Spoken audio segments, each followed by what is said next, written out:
Okay, listen. Why do women get sneeze shamed and why aren't we talking about this enough? Like as if other shamings were not enough for us, it seems. We have to get sneeze shamed also. Basically, my है जो बचपन से आवाज से छींकती है, अच्छा क्या कैसा कहते हो आच्छू.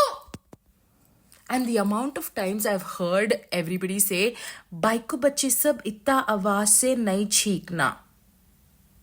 नहीं फिर कैसा छींकना कहते हैं, फिर कैसा छींकना. अलग अलग लोग अलग अलग तरीके से छींकते हैं. रती लोग रती लोग आछू बोल को छींकेंगे.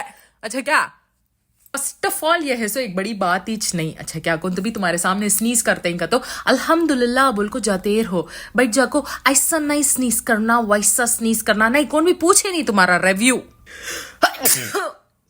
अल्हम्दुलिल्लाह. छींका सुन को जैसा बोला तो पागल सुनो तो क्या बोलेंगे कि